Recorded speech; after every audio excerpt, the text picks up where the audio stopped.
Welcome to the Tech Talks Daily Podcast, where you can learn and be inspired by real-world examples of how technology is transforming businesses and reshaping industries in a language everyone can understand. Here is your host, Neil C. Hughes.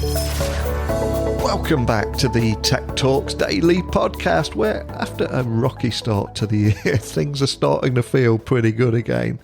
And this got me thinking about how almost everything in life and business that will cause us problems often just blindside us when we least expect it on a Wednesday afternoon at 3 p.m. But cybersecurity is one of those areas too, isn't it? And I think we all just assume everything is going to be okay, and then out of nowhere, everyone is firefighting and trying to react to a problem. And this got me thinking, maybe we should all expect the unexpected and try to have a more proactive than reactive mindset. So today I've invited Darren Anstee, Chief Technology Officer for Security over at Netscout, and get him back on the podcast to talk in more detail about Netscout's recent threat report and learn more about what business leaders need to be aware of when it comes to DDoS attacks and how it could potentially impact them. So buckle up and hold on tight as I beam your ears all the way to London so we can speak with Darren Anstee, CTO for Security at Netscout. So a massive warm welcome back to the podcast. But for anyone that missed our previous conversation, can you just remind the listeners a little about who you are and what you do? So thanks for having me, Neil. I'm Darren Anstee, the CTO for Security at Netscout. I came to Netscout in 2015 with their acquisition of Arbor Networks, who've been widely regarded, I suppose, as the market leaders in DDoS detection and mitigation for both enterprises and internet service providers over the last 15 years or so. On a day-to-day basis, I work with our CEO, our product management teams, our sales teams, and our customers on our plans across our security portfolios to make sure that we're headed in the right direction for our customers. So that's me, I suppose. And it feels like we only spoke a few weeks ago, but somehow it was 6 months ago in November that we chatted about distributed denial of service trends. And I've got to ask, what's been keeping you busy, awake at night, or making you jump out of bed in the morning since our last conversation? Yeah, I think the last year seems to have compressed, doesn't it? Everything seems to have, disappeared because of we're doing the same things every day, week in, week out. On the DDoS side of things, though, there have been some fairly big changes. And I think the continued high level of attack activity, new attack vectors, a broader spread of targets across, healthcare, insurance, travel, especially around the new, not new, but the kind of very long-lived Lazarus Bear Armada DDoS extortion campaign. All of those things together have kept things very interesting for everyone involved in DDoS on the operational side of things. In terms of getting me out of bed in the morning, it's a little bit different because I kind of spread across the operational side of things and the research side of things. And I've been focusing a lot on how distributed denial of service and other threats will impact mobile networks as 5G standalone and next generation mobile services become realities. So I've been spending a lot of my time researching that area. And I suppose that's what's been getting me out of bed in the morning. There's a lot of interesting stuff going on there that we're working on at the moment. And one of the reasons I was excited to get you back on the podcast was having seen the recently released threat report from Netscout. And for anyone that's not seen that, could you just offer a bit of an overview of that report? Yeah, so this is our 6th issue of the Netscout Threat Report, and it actually incorporates the 16th issue of our Worldwide Infrastructure Security Report. And that's something that I've been involved with personally for most of the last 15 years. And what we're trying to do here is provide a document that really gives the broader operational security community, our customers and people who aren't our customers, a view into what's actually going on out there to kind of raise their situational awareness. What we've done in this report, though, is we've kind of combined both internal and external observations into our research. On the internal side, our research group, the ACERT, they look at global DDoS activity using our Atlas system. And that pulls in data from about 400 ISPs all around the world who share information on the attacks on their networks every hour. And last year, we saw in excess of 10 million DDoS attacks throughout the year. And that's more than we've ever seen before. It's up about 20% on 2019. So as I kind of mentioned, there's a lot more attack activity going on out there.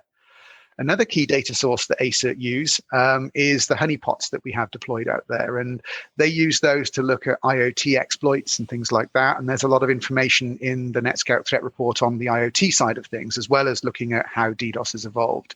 And they also have various other sources of information that they use to feed their research efforts. So there's a lot of data that we collect and analyze ourselves that drives the Netscout threat report content. What we've done in this report, though, is integrate data from a survey that we run every year of the broader operational security community. And, we've been doing that for 16 years. And we asked the people who are directly involved in operational security, again, across our customer base and beyond that, about the threats that they've seen, how they've dealt with them, what's worked, what hasn't worked, those kinds of things. And having both that internal and that external perspective gives our research team, some really good insights into what's going on, because they can combine those two data sets. That gives them an ability to identify findings, not just around things like how many attacks there are, how big they are, but also the motivations behind them, the impacts on infrastructure. And, just to give you an example, 83% of enterprises who responded to our survey told us that overloaded firewalls and VPN concentrators contributed to the outage they had when they were targeted by a DDoS attack last year. Now, from looking at attack statistics and things like that, we can see how often they're targeted, how big the attacks are, but we can't really see what the internal impacts are. So by combining the internal and the external observations, we do get some really key insights that can help us help our customers in optimizing their defenses. So it's a really interesting report, lots of analytics in there, and it's quite short as well, so it isn't going to take you hours to read it. And I'm curious, if you look at that report and who the suspected attackers are, and has anything changed from last year, or are things largely the same, or just increase? So there's a lot of detailed info in the report on all of this stuff, but I suppose in terms of high-level changes in the distributed denial of service attack landscape, big one is that we are seeing more attacks than we ever have done before, as I mentioned. So up about 20% over the whole year, more than 10 million attacks. Peak was in May at about 929,000 attacks, which is roughly one every 3 seconds. So, a lot of activity going on out there. But it's not just frequency of attacks that's changed. We've also seen the complexity of attacks continue to grow, with attackers using more attack vectors in parallel within attacks. So now we're seeing more than 15 different vectors being used in attacks quite often, up to 26 at the top end. And what attackers are doing is they're trying to have an impact more quickly, whilst making it harder to block the attack. And obviously, if you run more attack vectors in parallel, you kind of achieve both of those things. And as a consequence, we've seen attack durations drop off. So they're down to less than 40 minutes now, just under 40 minutes. So the kind of the key thing here is that we're seeing attackers trying to do damage, and then they go away for a bit, and then they may come back. But that seems to be the way of things. The other key thing I think that's been, I suppose, interesting over the last 6 months is the Lazarus Bear Armada DDoS extortion campaign. There's lots of info on that on our ACERT blog and website, but that's an attack campaign now that's been going on for more than 6 months, with targets in travel, financial, insurance, healthcare, manufacturing sectors, all around the world. And unlike other campaigns where the attackers send a demand and then in most cases do nothing if you don't pay, these guys do carry out reconnaissance to figure out what kind of attacks will work. They do launch attacks. We've seen attacks ranging from 50 to 450 gigabits per second, so some pretty big stuff.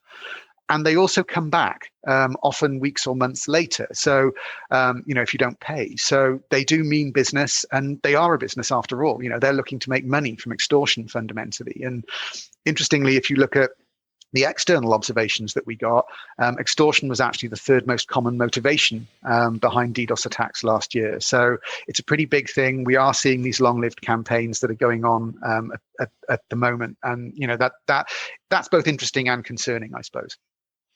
It is, and something else that really stood out for me was how attackers are focusing on COVID-era lifelines such as healthcare, e-commerce, finance and educational services with those complex high-throughput attacks. But I suppose we shouldn't be too surprised about that. But can you expand on any findings there too? Yeah, so we did see some big shifts in the proportions of attacks targeting different verticals and organization types. And obviously, the way that we all use the internet has changed, with us all being at home, relying on it for shopping, for collaboration, for all of those things. Within the research group, what we do is we kind of rank different target organization types into a kind of a top 10, as it were. And then we look at how things move around within that. The top 3 spots are largely consistent, and they're always taken up by network service providers of various types, as there's a lot of low-level activity between gamers, so kind of peer-to-peer attacks, and that always pushes the network operators to the top.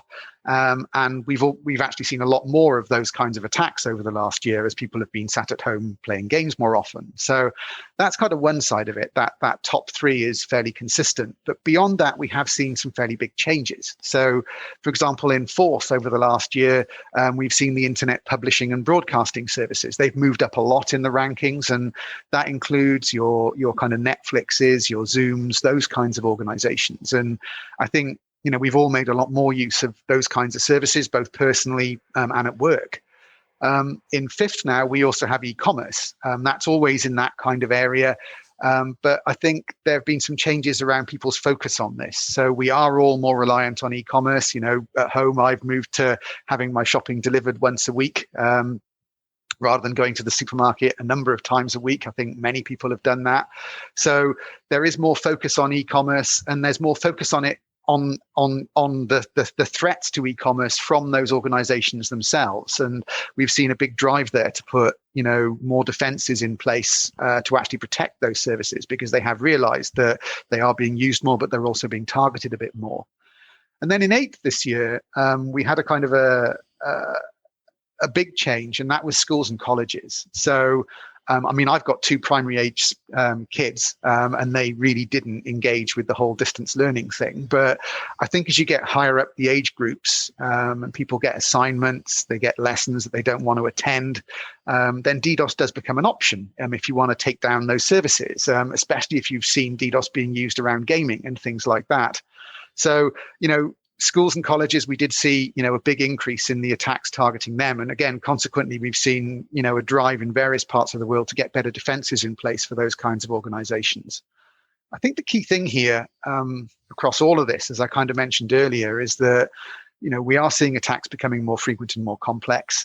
But the key thing to grab is that they are really easy to generate. There are lots of services out there that will let you launch a free attack as a demonstration. That was actually the top motivation behind attacks this year. You can go to these booter and stressor services and go, I'll have a free sample. Who would you like to target? And hey, presto, there you go. But even if you want to pay for attack, you're talking, low single-digit dollar numbers to get some pretty sophisticated attack technology at your fingertips. So, yeah, I think that's a key one to grasp, that it's really easy to generate this stuff. And if we do have any business leaders listening, obviously it's going to be a big interest to them. Is there any advice, tips, or anything really that they need to be aware of when it comes to DDoS attacks and how it could potentially impact them? Because very often people wait till something happens and then react to it. Is there any way they can be more proactive? Yeah, I think there are 2 key things here. Firstly, and I suppose the most obvious one, is to have an appreciation of the scope of the problem that's out there at the moment. How many attacks there are, which verticals are being targeted, so that as a business leader, you can appreciate the risk profile for your organization. And I think that's where things like the Netscout threat report that we've just been talking about, and where things like Cyber Threat Horizon on our website, which gives you kind of real-time access to our Atlas DDoS data, that's where those kinds of things are important from an educational perspective. The second thing, I think, is about being aware of the defenses you need across your infrastructure for your organization. Everyone tends to think about defending the public access side of whatever they do, whether that's their website, their e-commerce portals, their clearing portals, those kinds of things. And, people are pretty good at looking at those and figuring out what kind of defenses they need. Obviously, you need to be aware that firewalls aren't good at dealing with DDoS attacks. That's pretty widely known. Hybrid DDoS defenses are the best practice with both cloud and on-prem protection. And we've seen big increases in demand for those solutions over the last year. And interestingly, we've also seen our customers, our ISP customers, seeing a big increase in demand for their cloud-based DDoS protection services as well. So that's a good place to start, even if you are only looking at the public-facing aspects of your infrastructure. But we also now have to think about other aspects of our infrastructure, and that's been a big change this year. Many of us are now much more dependent upon VPN connectivity for back office functions. So, your access to finance, HR systems, those kind of things that you previously have accessed from in the office. And attackers are increasingly targeting things like VPN concentrators, because they know that if they knock them over, and in some cases they're quite fragile, that can be very disruptive to a business. So we've seen, that happening in a variety of different areas. So as a business leader, I think we have to be aware of all of the infrastructure that our businesses use for day-to-day day-to-day business continuity, I suppose, in our new world, in the world that we occupy now, and what defenses that we need to put in place to actually protect, right the way across that infrastructure. And if we do have anyone listening that have not come across Netscout before, can you just tell me a little bit more about how you're helping businesses with some of the challenges presented by DDoS attacks and everything that we're talking about today? Yeah, I don't want to give you a sales pitch. So I think there are three things that we do. I think the first is increase awareness of what's going on through things like the Netscout Threat Report, through things like Cyber Threat Horizon, so that businesses, business leaders, anyone that's interested really can get a good appreciation of what's happening across the DDoS threat landscape. Secondly, we are working with a lot of enterprises all around the world to help them make sure that they have the right visibility and defenses in place so that they can be as successful as possible in their business goals. And we're constantly evolving our solutions so that they fit into, the ever-changing business models and technology environments that our customers are adopting. And we operate in a very consultative way. So we're kind of always happy to help, happy to share what we've learned. And I think that's a key aspect of what we do. And then lastly, I think, our work with a lot of the ISPs around the world, we provide a lot of the threat detection and mitigation capabilities that they have within their networks so that they can defend themselves. We're working with them at the moment on scaling their defensive services so that they can make them accessible to a broader range of their customers. And that will help smaller enterprises get the best defenses in place to protect themselves from DDoS in a much more cost-effective way. So there's a number of things that we're doing. And one of the key things that we recognize at Netscout is that we have some really unique data.